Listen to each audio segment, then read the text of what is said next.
Hey everyone, this is Cindy at an open door. It is, it is supposedly World Chocolate Day. Never knew that existed, but according to my computer, July 7th is World Chocolate Day. It's July 7th, 2025. This is the hour that we label we've labeled where the rubber meets the road, where we take an idea from the Course in Miracles and talk about how we may be able to utilize it or how it's being utilized in our experience of life. Something like that. This week, I opened the book at random and I opened it up to the answer to all questions. My habit has typically been to, find just, a sentence or two sentences or four sentences and put it into the email. One that has this meeting starting at 10:30 instead of 11. Um, but I couldn't. Um, and I get that's because something wanted to read these couple of pages a number of times. Somehow are working on me, which is, when a text is live, and of course, Miracles is live. I feel to just, by live, it's different every time we open it, right? It's a channeled text. It's true. It's real. And it always meets us where we are and invites us to take the next step. Isn't that cool? So it's not just like marks on a page, and it's not static. It changes every time it calls to you. So I assign like the whole less than 2 pages, like it's not a lot. And then I spent a fair amount of time with it yesterday. And it's the last two paragraphs that I feel to read into our space. And then there's a song that I'm going to play. I'm not, no video, just the song. And then I'm going to read these again and then see if Cindy says anything else. And then we'll hand the mic to Andrew and then we'll open it up for conversation. So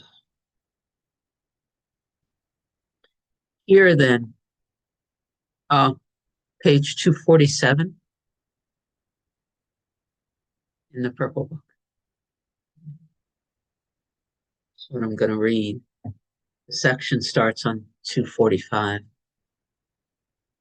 Hear then the one answer of the Holy Spirit to all the questions which the ego raises. You are a child of God, a priceless part of his kingdom, which he created as part of him. Getting chills. Nothing else exists, and only this is real.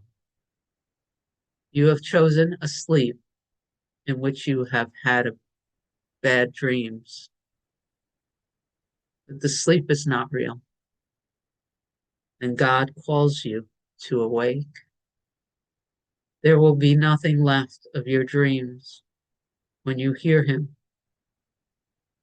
because you will be awake.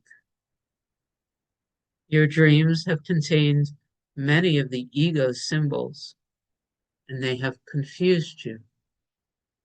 That is only because you were asleep and did not know. When you awake, you will see the truth around you and in you, and you will no longer believe those dreams because they will have no reality for you. But the kingdom and all that you have created there will have great reality for you because they are beautiful and true. In the kingdom where you are and what you are is perfectly certain. There is no doubt there because the first question was never asked.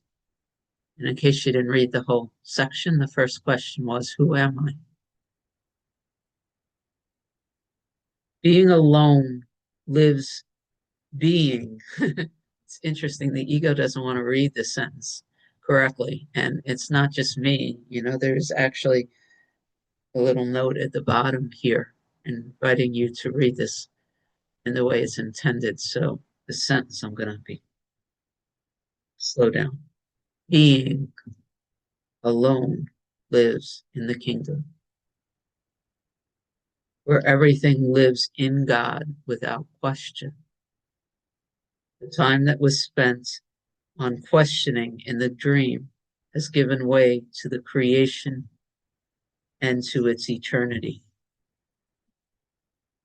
Here's the song.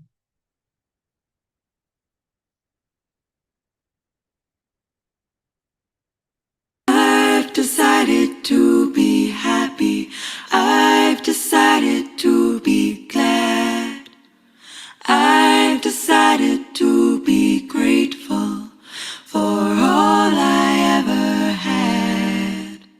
I've decided to let go of all this pain tonight. I've decided to let go of all these demons inside. I know I am blessed. I know all I ever wanted was this. I know I don't need more. I've got what I came for.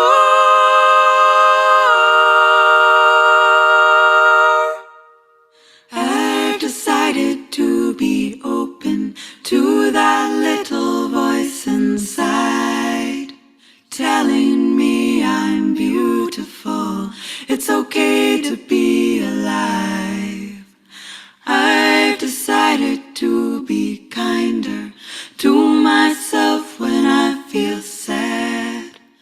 I've decided to be grateful for all I ever had. I know I am blessed. I know all I ever wanted was this. I know I don't need more. I've got what I came for.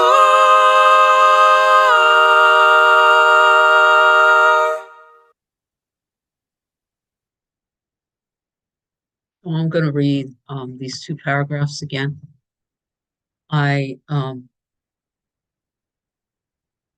It's Sandra's voice. It's God's voice, but it sounds like Sandra in my head going, the course is real. I woke up one day and I got it. The course is real. It's not lying. It's not entertainment. It's not just something we do to pass our time in speaking truth.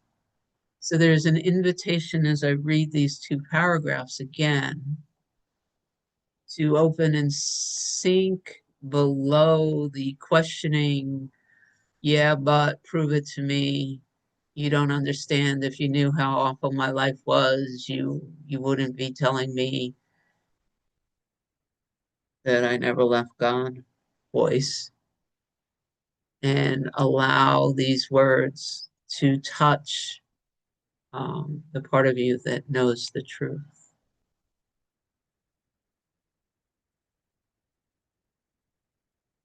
Hear, then, the one answer of the Holy Spirit to all the questions which the ego raises. You are a child of God, a priceless part of his kingdom, which he created as part of him. Nothing else exists, and only this is real. You have chosen a sleep, in which you have had bad dreams. But the sleep is not real, and God calls you to awake. There will be nothing left of your dreams when you hear him, because you will be awake. Your dreams have contained many of the ego symbols. They have confused you. That is only because you were asleep and did not know. When you awake, you will see the truth around you and in you, and you will no longer believe those dreams,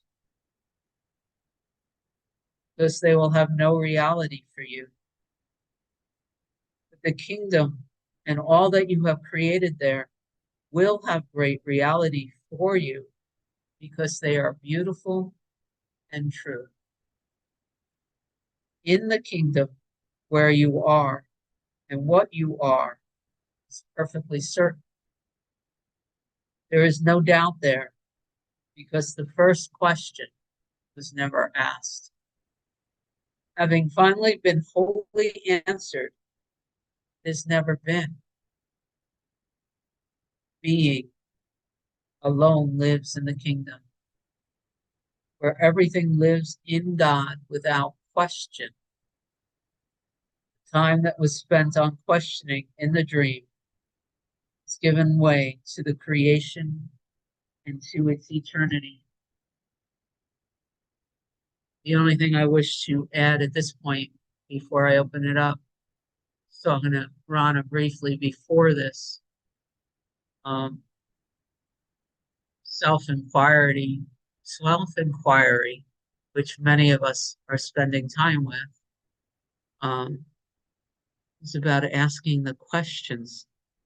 It's not about receiving the answers. And somehow that is dropping here in a way it has never done before. And Helen Hamilton has helped me with this more than many. The recognition that all of the answers that come up in self-inquiry, when I look at them, they're all based on some level of duality. Right? As soon as we speak words, who are the words for? The asking the question, the turning around and questioning what seems real and discovering that it's not real.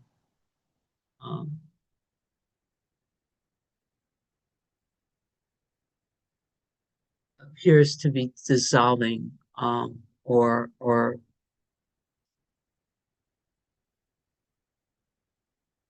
do I put this?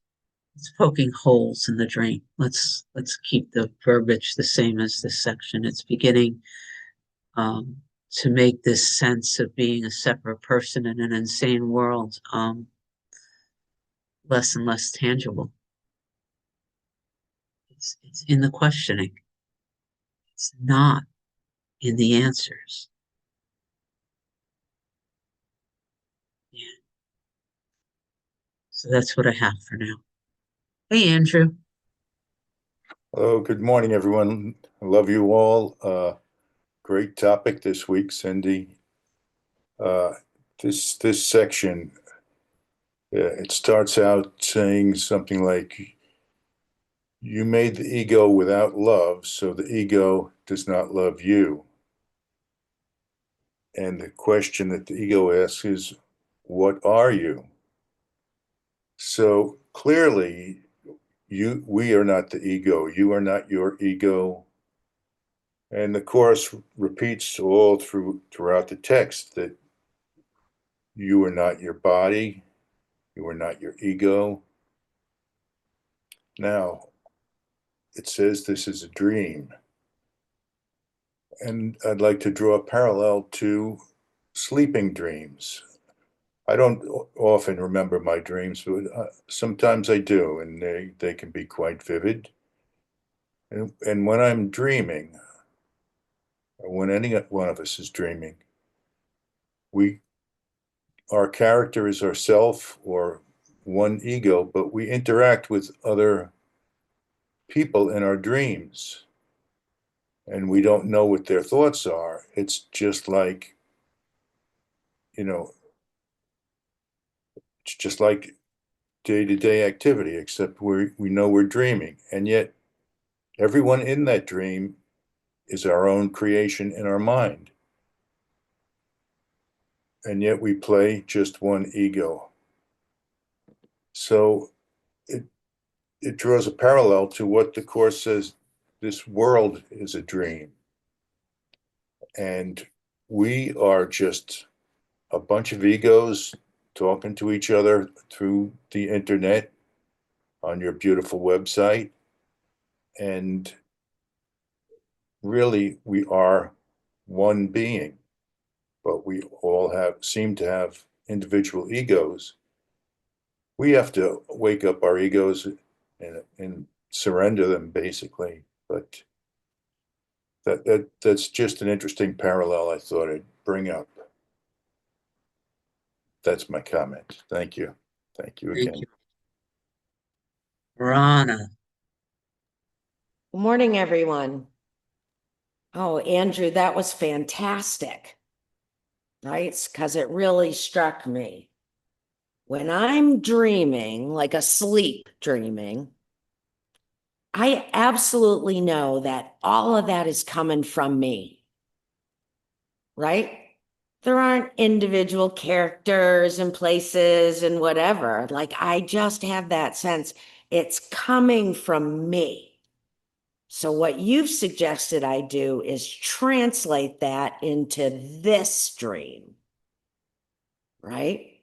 Am I willing to consider, which I've been told many times, but still playing with, that all of this is coming from me, the being that I truly am, the aspect of it.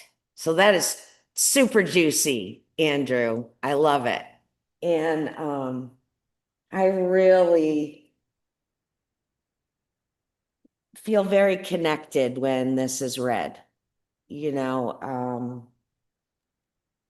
I love that kind of reiteration of a clarity that, when it says you created the ego, it's not saying, Rana, you're responsible for messing this all up and forgetting about love. You, like the cosmic consciousness collective, right? This is part of this dream. So I can be like, oh, yeah, I can see that. I can feel that. And then to just have that question really just brought to light, what are you? Well, I'm Rana. I'm a daughter. I'm a mother. I am this weight and this skin color. And so the ego keeps, asking these infinite questions to deflect from a question that doesn't even need to be asked, right? To a question that was never asked in the first place. It's part of the illusion. The first question was never asked. Only, and so I looked at the little footnote in that last sentence where it says being alone lives in the kingdom. Because, sometimes with this iambic pentameter, I don't read it, and so when it says only being, I was like, oh, now that's coming clear. Only beingness lives in the kingdom. And I am that. So how can I be separate? It's just that illusion that comes from this question that says, what if everything wasn't about love? What would that be like? But ultimately, there's one thing going on, and I get to seem to have my own unique experience of it, but really, aren't I just experiencing it for beingness in just a limited point of view? Just this little aspect right here. But that's not what I am. So Just delicious, Cindy. Thank you. Had a lot of fun with this today. Sandra. It's really funny I've been looking at expectations a lot and letting them go, but I'm just gonna confess. The first thing I saw when Sandra's hand went up is like, oh, good, David's gonna share right after. Go ahead, Sandra. David's talking. Let's hear what he has to Yeah, say. I'm going He to wait and see likes what going after you, see? I'm going to wait and see what Sandra says, so it may not even be necessary for me to talk. Oh, yeah. You'll know. Well, first thing I wanted to say is, Rana, the way you get so excited is infectious. It's infectious. You just get so excited and enthusiastic about all of this, and it just feels good to hear it. So thank you. Oh, David has his hand up already. I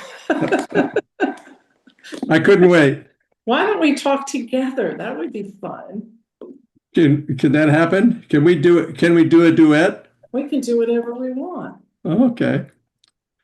So what I was going to say was Cindy had me, she gave me a pointing last week, and I don't remember when, but it was from Helen Hamilton. It was about the questioning. And I've been doing that all week, asking the same question, and it just pops in and I ask and I wait. And then yesterday I decided I'm going to open the book at random like you do. And I went to lesson 39. And lesson 39 is my holiness is my salvation. And in that lesson, guess what it says? It says, my holiness is the answer to every question that was ever asked, is being asked now, or will be asked in the future. In the past, I would have thought that was a coincidence or serendipity, but now I know it wasn't. Just open it, and there it was. And then this morning, I opened to this, and it's about the answer to all questions. And the question that what had come up for me was that I feel like I know. I love that song. I know, I don't need more. I know who I am. I know how blessed it is to be alive and to have this opportunity to experience this life. And yet the question kept coming up, why do I continue to feel so much pain in the body? And I asked Cindy about that, and then she told me to start asking that question, except she changed the question. Sorry, David, I didn't know I was going to talk this long. It's okay. I turned it to, is it true that I am a victim of the body? And I've been asking that question all week. And right before I opened to that lesson, I realized something that Rana just said. I created all of this. I created this body, this unreal body. And all of a sudden, I just knew that it didn't matter at all.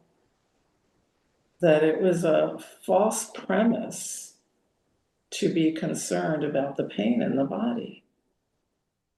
And every time the question came up and I just waited, is it true? And the answer came through so powerfully, no. And the only answer is that I am holy. My holiness is the only answer to all of it.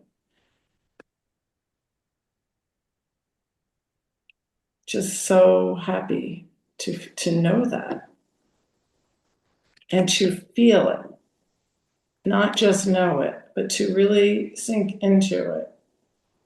And that all of this Indigo is for me.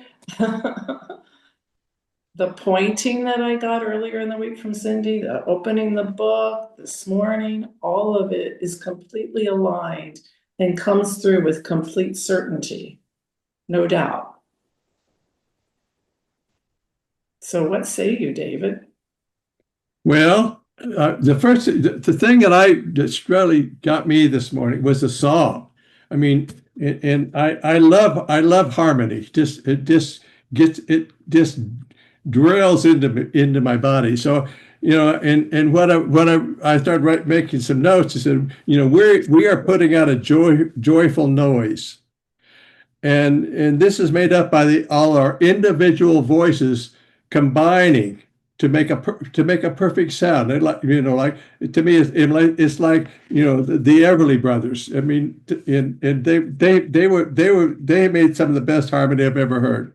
And when we do that, it's a much deeper and a much profound and much richer sound. And then every one of us that's like has had maybe been asleep and now is waking up and now is joining, taking our voice and joining in with all the rest of us and taking their voice, and it becomes a much deeper, more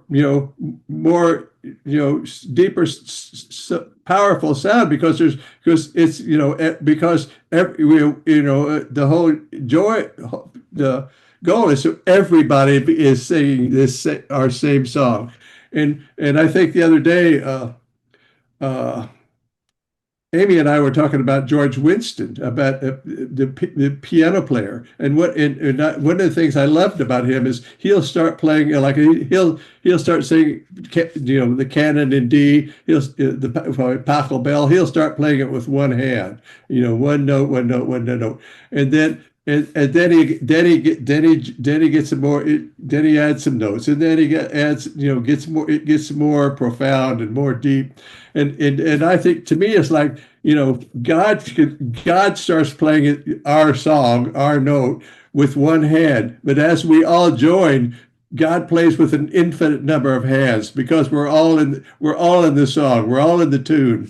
And I love that, and I like to think about things like that because I just it's so warm, and when two or three people, a duet or a trio singing together, and you can hear the big sound, but you can also hear the individual voices in that combination, and it's so warm and deep. So that's what I have today.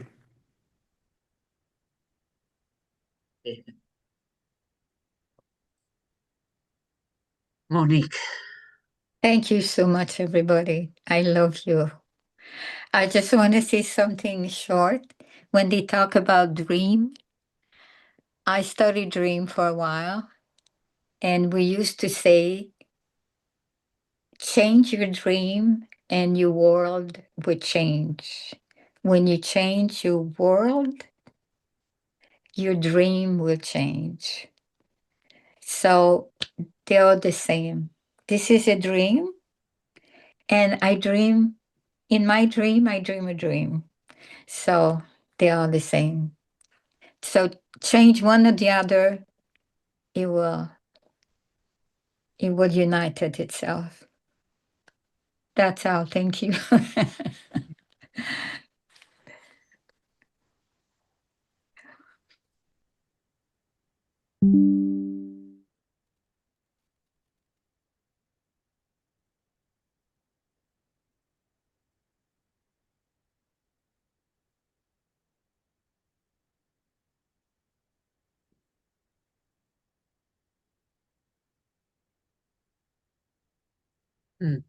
Quiet group.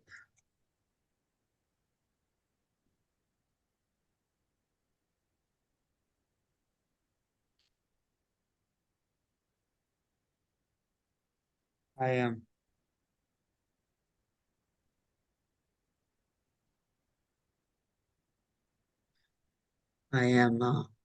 Looking at sharing something. I had an experience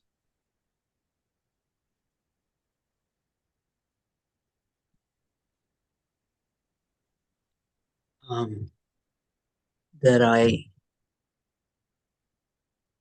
am attempting to communicate in a way that's most useful. And I haven't felt successful at that yet, so I'm going to give it another go. It's related to this idea that God simply is, which to me is what this section is talking about. That the Holy Spirit's answer is all there is doesn't mean that the Holy Spirit's answer is mystical or magical, or it's what makes us separate. It simply is. If we've simply never left the kingdom, to use this terminology, which, you know, is kind of making me like giggle because it's the same terminology as the guides, then getting evidence of that. It's interesting watching what the ego does with that, how the ego wants to make these mystical experiences special and put them on a pedestal.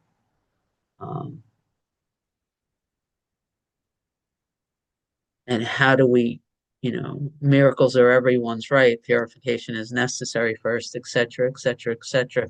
How do we just accept that we've never left the heart of God, or whatever terminology, and that we aren't separate beings? How do we make that commonplace?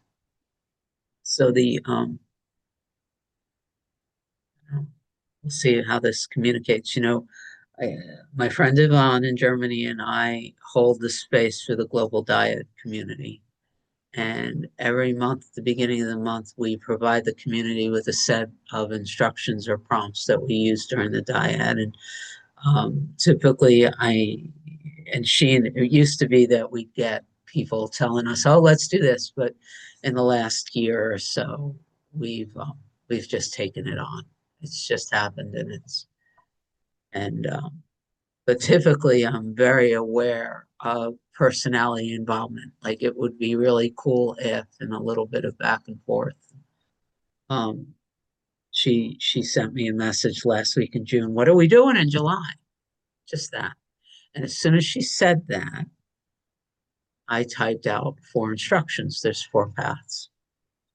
And they're not Cindy typical prompts.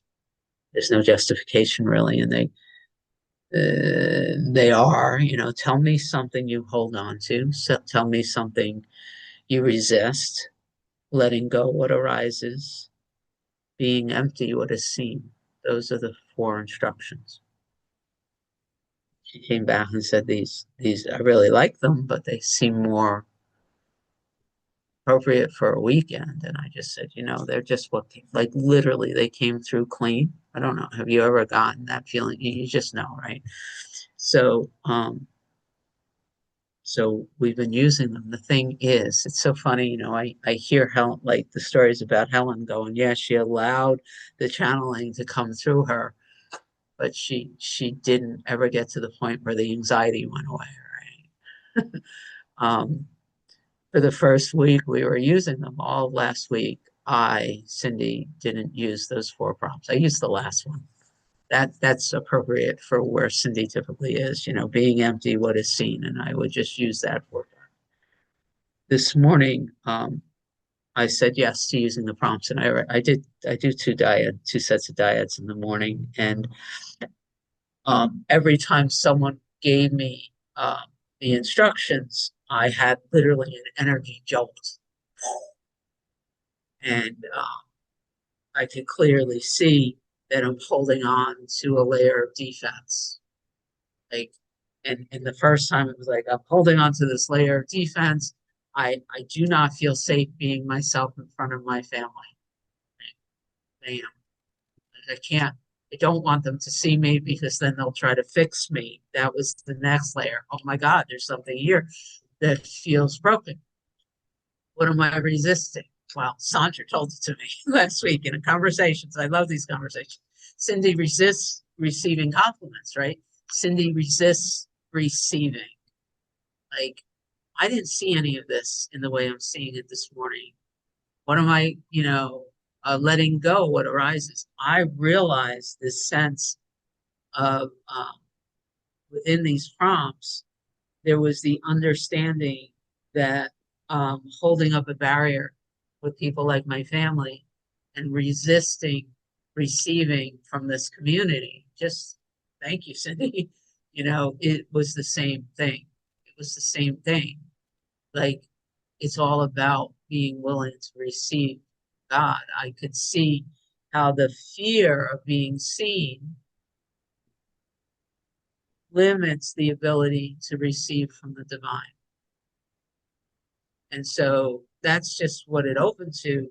But what is happening here is this, what I'm seeing is that the person is in this like teeter-totter between not wanting to make it special, like the instructions came from something outside the body mind, right? There was no question. The response I had today came from outside of any expectation, came from outside the body mind, right? There's a teeter-totter happening in the person between not wanting to make it special, like this is just part of life, and not wanting to make it of God because that would make it magical.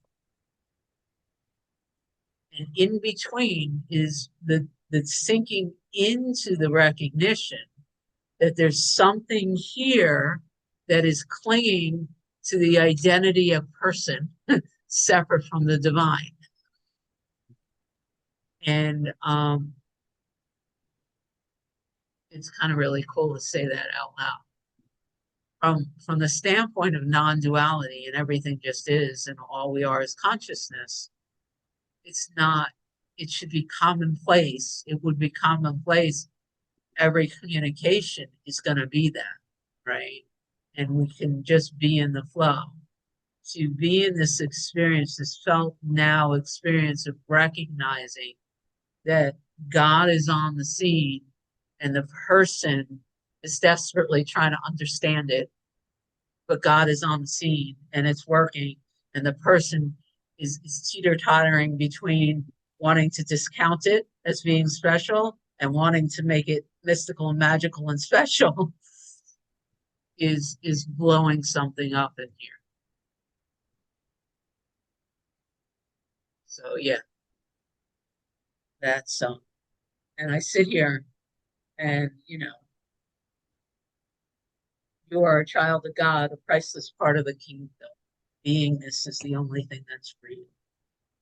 So why should it be surprising that messages from the divine that are useful to dissolving our sense of separation wouldn't just come? Why make it special? So that's part of what's happening.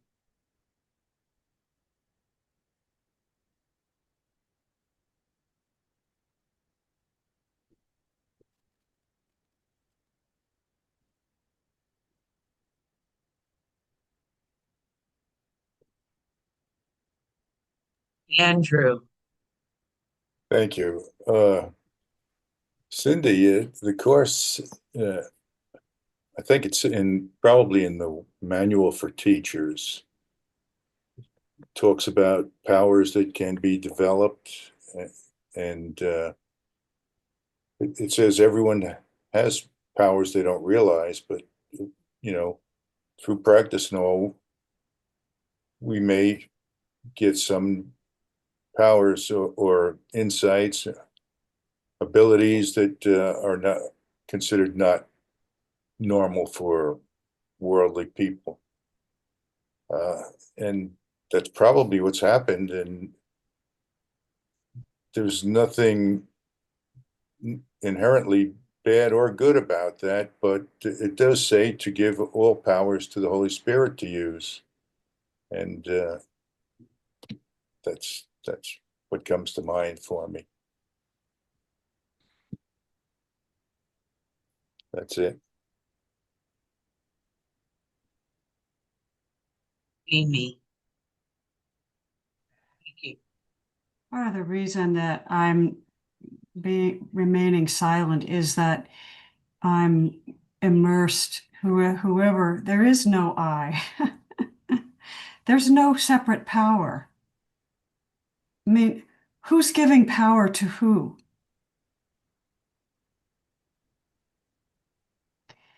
It is absolute that nothing else exists. The dream, even the dream, is God's being. The only way to wake up from the dream is not to so much realize that you're dreaming, but to realize that you are God's being, and there is nothing else. Nothing, nothing, nothing else. And so I go to William's point of view, where this morning I just want to be present in the now, because that is all there is, and nothing else needs to be said. So I'm just sort of resting in that. And it's so much fun to play with these ideas and to play with ourself as each other. And it's beautiful and it's wonderful. But only one is real. You know, there's no free will on the part of the separate self. There is no separate self who is receiving any download.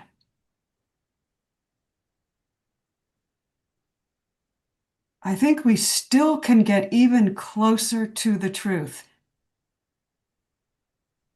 That's the sense I have of it this morning in this discussion. We can get even closer, even closer. And the closer we get, there just aren't any words.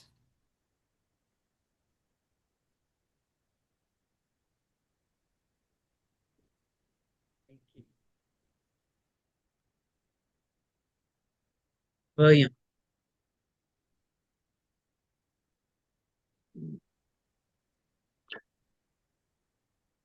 Is it now? That's just what keeps ringing true for me. Is it now? Is it now?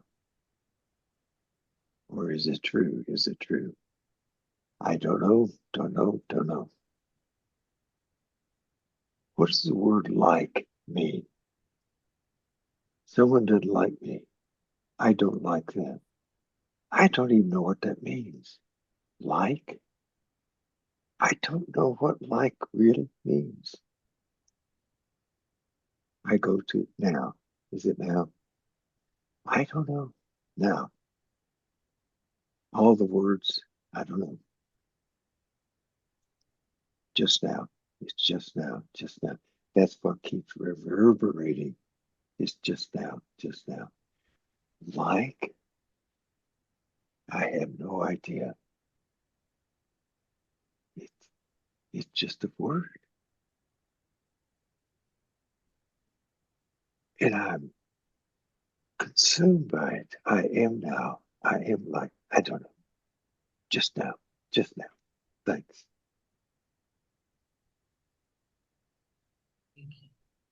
Amy, I'm just reading down the call to awake and the sentence that I underlined, and it says it's sentence 7 in the call to awake on page 247. It is curious that the perfect must now be perfected.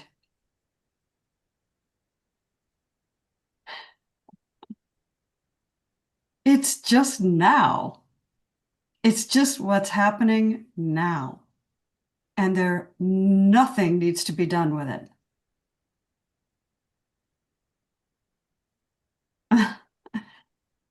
And that just is where consciousness is resting in me this morning. That's where it is. I'm just perfectly content to just float along in the now. Just perfectly happy and content. And so, yeah, I love us. I love these discussions. They're so great. But sometimes I think, what I find in a course is just, it's really direct. if we'll just take it that way. It's totally direct. But it mixes it up, it mixes it all up, you have chosen to sleep. Who's the you that's chosen to sleep? It's consciousness. Consciousness has chosen to sleep. There's nothing separate from it. It's just chosen this experience in its infinite creativity. And this is where I think that the justification, it's justified to say the Course is really very dualistic, and it is a progressive path, because who is that you? If it was really non-dual, and it is non-dual, but it would say consciousness has chosen to sleep. It's chosen to experience an aspect of itself in an apparent sleep, so that it can awaken to itself again and have so much fun doing it.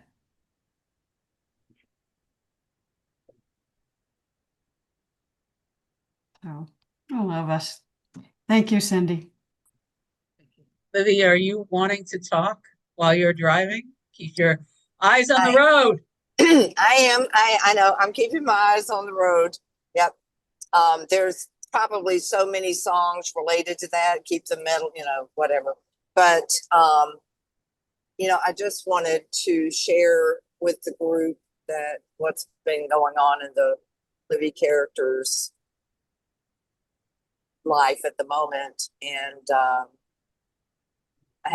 there's a woman that is a dear, dear friend, and who took her own life on July 3rd. And she was bipolar and had some really, she got off her medication, I'll just say that. And what the only thing that really, or not the only thing, but one of the things that has made my heart smile is she struggled so much with any belief in any higher being and could get really riled up a little bit about it. And so, especially after watching the near-death experience that we're going to be discussing Thursday, it just made my heart smile to think she knows it's all love now. She understands, she knows the truth of who she is now. And that is the one thing that in between the tears, I'm very, very warm in my heart to know that for her. And so she was such a blessing to so many, many people. And now she can see that for real. And I'm just really, really grateful for that. And really, really grateful for y'all, so that I even can have that knowledge. And so just wanted to share what's been going on with me, because I love y'all and you mean a lot. So just wanted to share that. Love y'all. Love us, I do.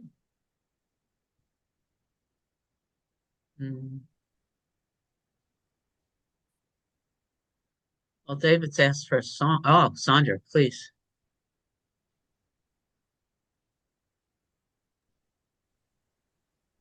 Just so touched by everything that's been said and not quite sure how to explain what I'm thinking and feeling, but I'll give it a try. I'm remembering that what Jesus said to the disciples, like, I'm in the Father's in me, everything's in you. And he also said, I only said what I say because it comes from the Father, as if it were very dualistic. And yet he didn't deny his own divinity. And I think even though we use words like you and I, and it may sound like it's dualistic, it isn't when we realize our true identity. Then we can say I and you with confidence of knowing the truth of the being of each person. Because we use these words to communicate with each other, along with our thoughts and our being, that communicates as well. So for myself, when I sense this, like there's a guard at the door, like there's this guard at the door that wants to be sure that I'm not claiming something that's, that I'm not taking credit for something, it came from somewhere else when I'm speaking. And I realize that comes from not wanting to feel like I'm egotistically claiming some specialness. But that's the ego also. That's what's so, we say we don't want to be mystical or mysterious, but it is kind of mystical and mysterious because we can't really explain it all. And it's the egoic sense of being separate that wants to not claim specialness.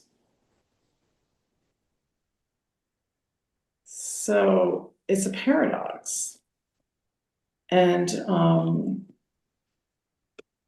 yeah, I can just rest in the fact, not the belief, the fact that I am holy. I am holy. You are holy. We are holy. And it says right here, nothing else exists. Only this is real. Just what Amy was saying. Nothing else exists. And it is very straightforward. And it is dualistic language because that's how it's being communicated to all of us in whatever, it's almost hard to use words to not be dualistic, in whatever place we are. And so what it speaks to me is I am a child of God, a priceless part of his kingdom, which, a part, just as we always say, is also the whole. The wave is still the ocean. So these questions can become just mind games and mind candy. I know that even as I speak. And yet there is something about communicating with each other and sharing that raises the level of vibration to the upper room. And we get to then experience it and just be in it and love being in it.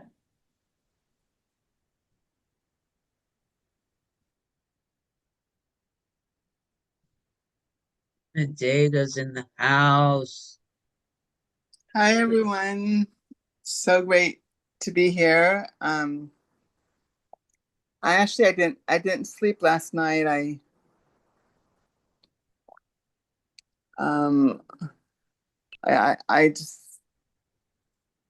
just had some stuff happen. Whatever. Sometimes it happens. But what's amazing is that I still feel like good, which is like, that's totally God. And I've been actually loving the teachings that Bill Free, not Bill Free, the guy who spoke last, I forgot his name. I've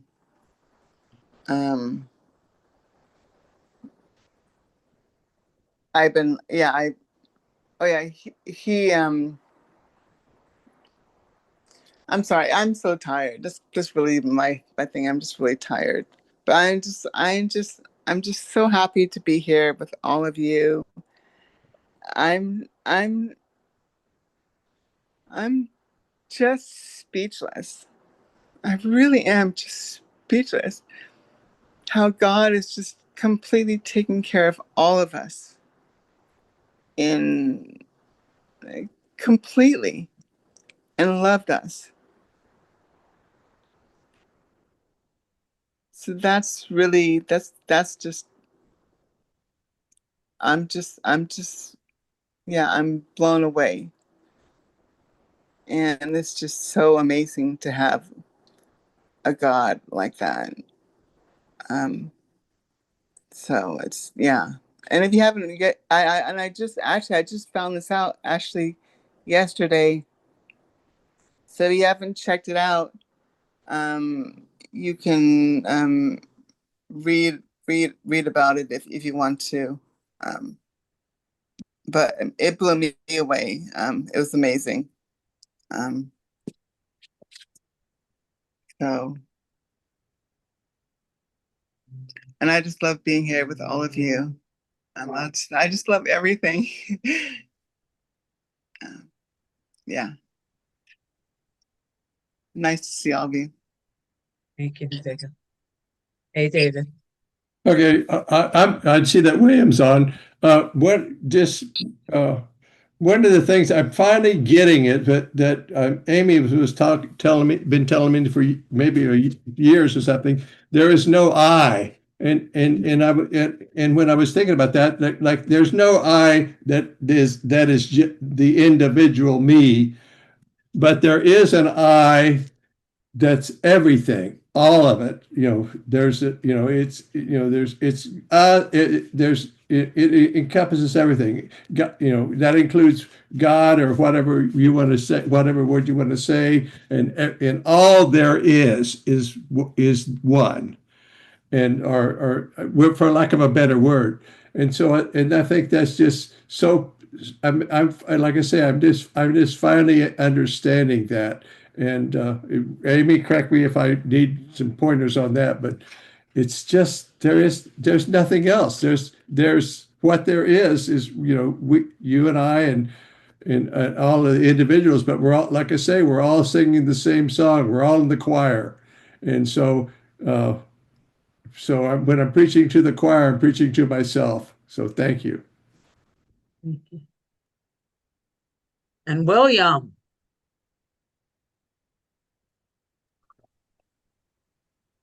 I just had a realization.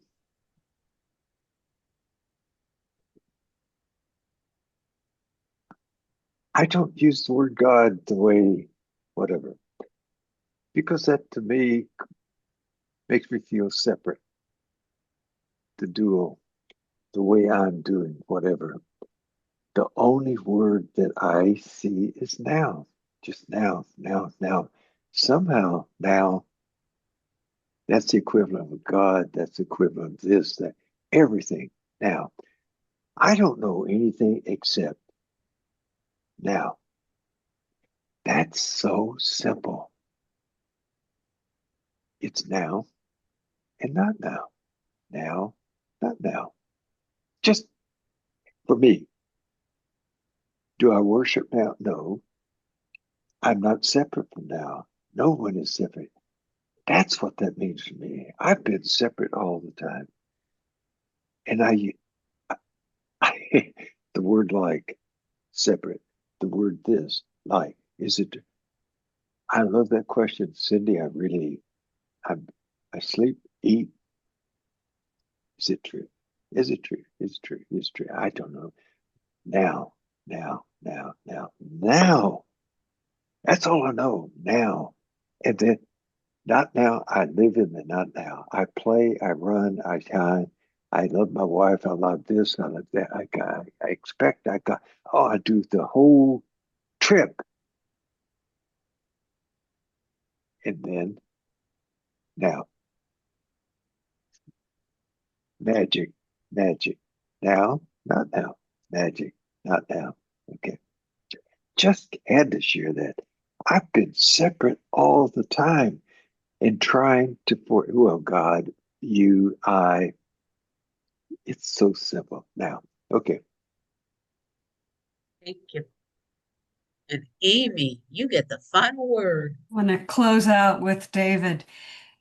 and this is something from a Francis Lucille piece that we were looking at yesterday, which is on the subject of personality and how everyone seems to be unique and have this unique personality. And so that was the subject. And Francis basically said, it's all one orchestra playing now.